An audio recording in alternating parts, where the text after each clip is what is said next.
Hello दोस्तों, नमस्कार। कैसे हैं आप सब? आई होप कि आप सब अच्छे होंगे और खूब बढ़िया से मन लगाकर पढ़ाई-वढ़ाई कर रहे होंगे। आज आप लोगों को जीएस के प्रश्न मिलेंगे, बहुत ही इम्पोर्टेंट जीएस की क्लासें हैं। तो आप लोग यहाँ से प्रश्न आप लोगों के बहुत सारे बनते हैं, तो क्लास इम्पोर्टेंट होगी, सभी प्रश्न इम्पोर्टेंट हैं। तो इसको नोट कर लीजिएगा, क्योंकि यहाँ से आप लोगों को बार-बार कह रहे हैं कि प्रश्न ज़रूर मिलेंगे। तो आज की क्लास आप लोग इसको वन लाइनर पॉइंट होगा, नोट ज़रूर कर लेना। पहला है, ब्रह्म समाज की स्थापना कब हुई थी? ब्रह्म समाज की स्थापना कब हुई थी? तो 1828 ईस्वी में हुई थी। किसके प्रयासों से हुई थी? तो राजा राम मोहन राय के प्रयासों से हुई थी। ब्रह्म समाज, अगला पॉइंट होगा, ब्रह्म समाज की स्थापना किसके द्वारा कहाँ की गई थी? ब्रह्म समाज की स्थापना किसके द्वारा और कहाँ की गई थी? तो कलकत्ता में की गई थी। और किसके द्वारा किया गया था? तो राजा राम मोहन राय के द्वारा किया गया था। हो गया होगा पॉइंट। अगला है, आधुनिक भारत में हिंदू धर्म के सुधार का पहला आंदोलन कौन सा था? आधुनिक भारत में हिंदू धर्म के सुधार का पहला आंदोलन कौन सा था? तो ब्रह्म समाज था। कौन सा समाज? ब्रह्म समाज था। अगला है, ब्रह्म समाज का विरोधी संगठन कौन सा था? तो ब्रह्म समाज का विरोधी संगठन कौन सा था? किसने सती प्रथा व अन्य सुधारों का विरोध किया था? तो किसने किया था? धर्म सभा ने किया था। किसने? धर्म सभा ने किया था। धर्म सभा के संस्थापक कौन थे? तो धर्म सभा के संस्थापक थे राधा कांत देव। कौन थे धर्म सभा के संस्थापक? तो राधा कांत देव के बारे में है। अगला, सती प्रथा का अंत कब हुआ? तो सती प्रथा का अंत हुआ था 1829 ईस्वी में हुआ था। किसके प्रयासों से हुआ था? तो राजा राम मोहन राय के प्रयासों से हुआ था। अगला है, सती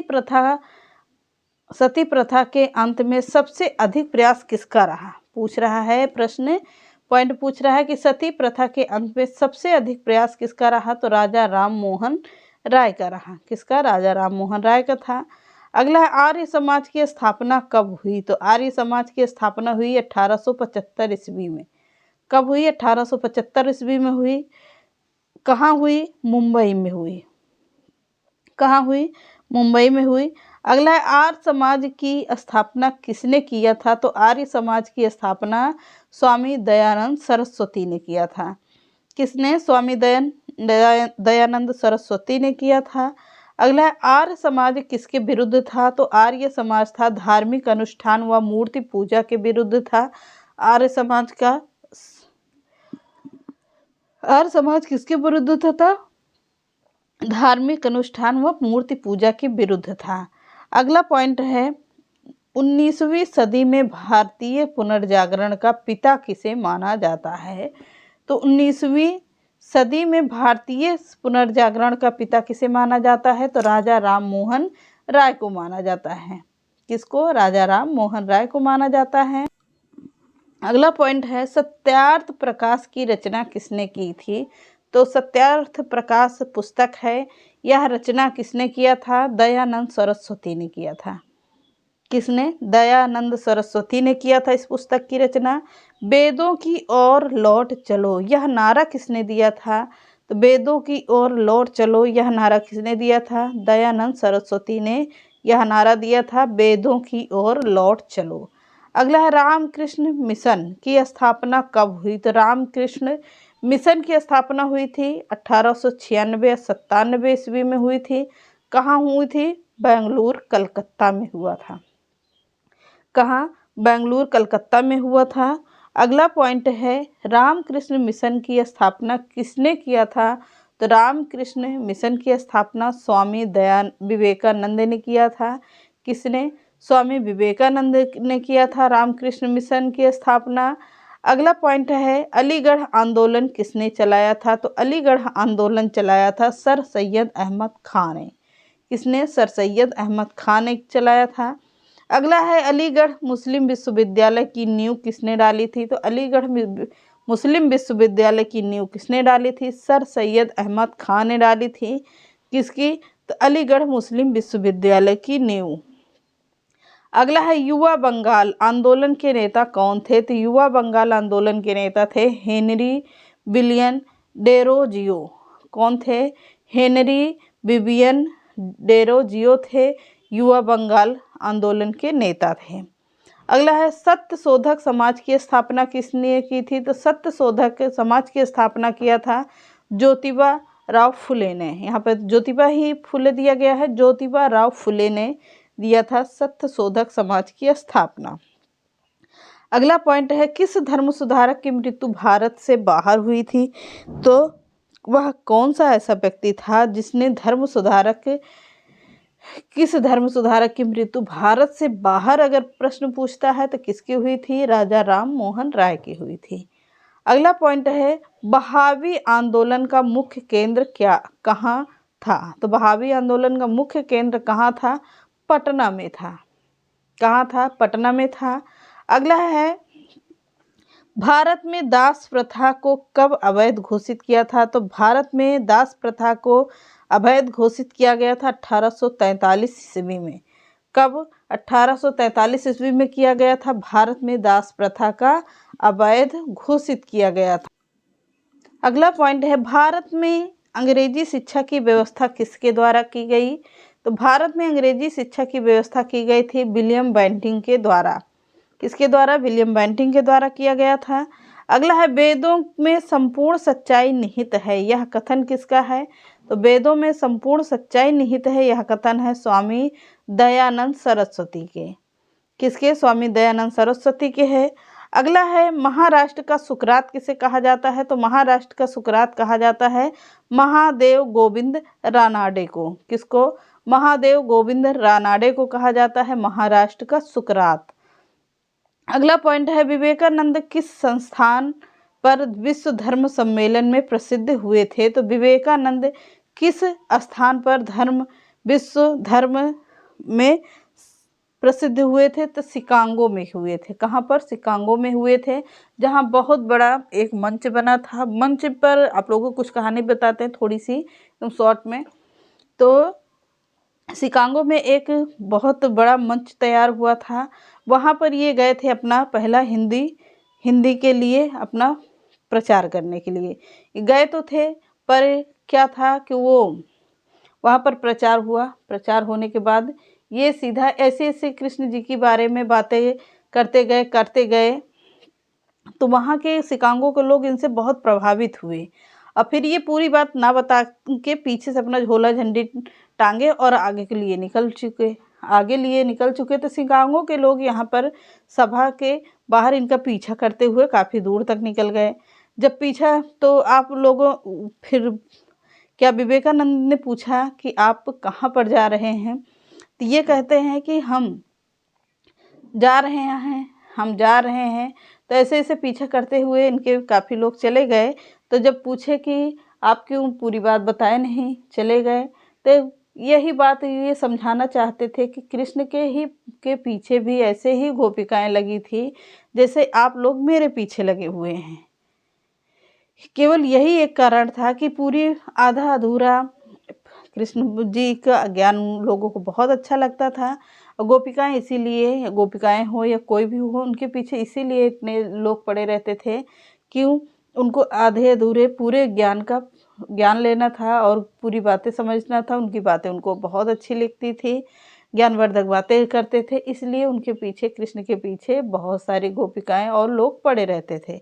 यही था अपने धर्म का प्रचार करना, यानी कि हिंदू धर्म का प्रचार करना। तो अगला है पॉइंट संवाद कौमुदी पत्र के संपादक कौन थे? तो संवाद कौमुदी पत्र के संस्थापक थे राजा राम मोहन राय। कौन थे? राजा राम मोहन राय के बारे में बात कर रहा है। अगला है तत्वरंजनी सभा, तत्वबोधिनी सभा व तत्वबोधीन पत्रिका किसके संबंधित है? तो किससे संबंधित होगी? देवेंद्रनाथ टैगोर के। किसके? रविन्द्रनाथ टैगोर के छोटे भाई थे देवेंद्रनाथ टैगोर। तत्वरंजनी सभा, तत्वबोधिनी सभा व तत्वबोधीन पत्रिका किसके से संबंधित था? तो देवेंद्रनाथ टैगोर से संबंधित था। अगला है प्रार्थना समाज की स्थापना किसकी प्रेरणा से के फलस्वरूप हुई थी? तो केशव चंद्र सेन के प्रेरणा से सफल हुई थी। अगला है बामा बोधिनी पत्रिका महिलाओं के लिए किसने निकाली थी? तो बामा बोधिनी पत्रिका केशव चंद्र सेन ने निकाली थी, बामा बोधिनी पत्रिका। अगला है शारदा मणि कौन थी? तो शारदा मणि रामकृष्ण परमहंस की पत्नी थी। कौन? शारदा मणि।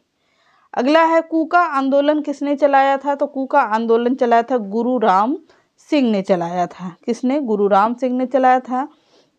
अगला है 1956 ईस्वी में कौन सा धार्मिक कानून पारित हुआ था? तो 1956 ईस्वी में क्या हुआ था? धार्मिक आंदोलन प्रारंभ हुआ था। 1956 में धार्मिक आंदोलन प्रारंभ हुआ।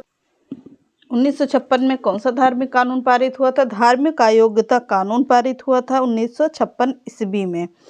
अगला पॉइंट है महाराष्ट्र के किस सुधारक को लोकहितवादी कहा जाता है? तो महाराष्ट्र के किस सुधारक को कहा जाता है? गोपाल हरि देशमुख को कहा जाता है महाराष्ट्र के लोकहितवादी सुधारक कहा जाता है। अगला है ब्रह्म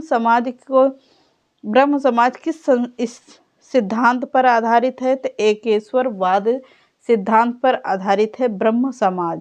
अगला है देव समाज की स्थापना किसने किया था? तो शिव नारायण अग्निहोत्री ने किया था देव समाज की स्थापना। अगला है राधा स्वामी सत्संग के संस्थापक कौन थे? जो आजकल हर जगह देखते होंगे राधा स्वामी सत्संग, इसके संस्थापक थे कौन? शिव दयाल साहब थे। अब तो यहाँ पर सिर्फ लूट बाजारी रह गई है, पहले यहाँ पर बहुत अच्छा प्रसार होता था राधा कृष्ण जी के बारे में, इसीलिए राधा स्वामी सत्संग के बारे में देखा जाता है। तो कौन थे? शिवदयाल साहब थे। अगला है फेबियन आंदोलन का प्रस्तावक कौन था? तो फेबियन आंदोलन का प्रस्तावक था एनी बेसेंट। अगला 20वीं सदी में आरंभिक दशक में आरंभ होने वाला आंदोलन कौन सा था? अहहार था। अगला है भारत समाज सेवक की स्थापना कब और किसके द्वारा किया गया था? तो भारत समाज सेवक की स्थापना किया गया था किसके द्वारा? 1905 ईस्वी में किया गया था, गोपाल कृष्ण गोखले के द्वारा किया गया यह आंदोलन था, स्थापना था। अगला है सिख गुरु अधिनियम कब पारित हुआ था? तो सिख गुरुद्वारा अधिनियम पारित हुआ था 1925 ईस्वी में। अगला रामकृष्ण परमहंस का मूल नाम क्या था? तो गदाधर चट्टोपाध्याय नाम था किसका? रामकृष्ण परमहंस का मूल नाम था। अगला है डॉक्टर एनी बेसेंट भारतीय राष्ट्रीय कांग्रेस में कब शामिल हुई थी? प्रश्न यह है कि डॉक्टर एनी बेसेंट भारतीय राष्ट्रीय कांग्रेस में कब शामिल हुई थी? 1917 ईस्वी में शामिल हुई थी। कब अध्यक्ष बनी थी? तो 1917 ईस्वी में बनी थी। अगला है शिकागो विश्व धर्म सम्मेलन में स्वामी विवेकानंद ने कब भाग लिया था? बहुत ही इंपॉर्टेंट प्रश्न है ये। शिकागो विश्व धर्म आंदोलन सम्मेलन में स्वामी विवेकानंद ने 1893 ईस्वी में भाग लिया था। अगला है प्रिंसेप्ट ऑफ जीसस की रचना किसने किया था? प्रिंसेप्ट ऑफ जीसस की रचना किया था राजा राम मोहन राय ने किया था। अगला है राजा राम मोहन राय की फारसी पुस्तक कौन सी थी जिसका प्रकाशन 1809 ईस्वी में हुआ था? तो किसका था? तुहफतुह उल मुवाहिदीन था। मुवाहिदीन था। किसकी थी पुस्तक? तो राजा राम मोहन राय की थी। किस भाषा में थी? फारसी भाषा में थी। कब की थी? तो 1809 ईस्वी में थी। अगला है वेदांत कॉलेज की स्थापना किसने की थी? तो वेदांत कॉलेज की स्थापना राजा राम मोहन राय ने किया था। अगला है राजा राम मोहन राय को किसने युग दूत कहा था? तो किसने कहा था? सुभाष चंद्र बोस ने कहा था। ये रहे आज के कुछ जीएस के प्रश्न। बहुत ही इंपॉर्टेंट क्लास है ये, तो आप लोग इसको वन लाइनर ही पॉइंट है नोट कर लीजिएगा और अच्छे से याद कर लीजिएगा। तो चलिए मिलते हैं नेक्स्ट क्लास में। नमस्कार।